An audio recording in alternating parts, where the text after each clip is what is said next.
that hear the heat call are smaller and are more likely to survive.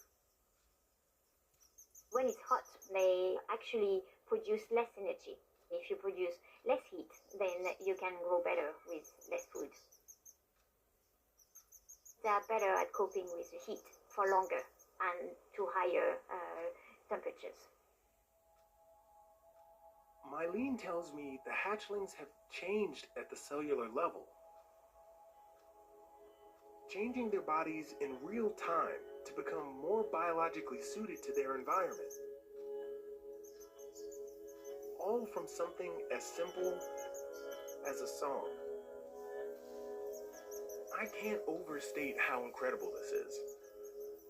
It means this generation will have a greater chance of surviving a hotter summer. No global warming.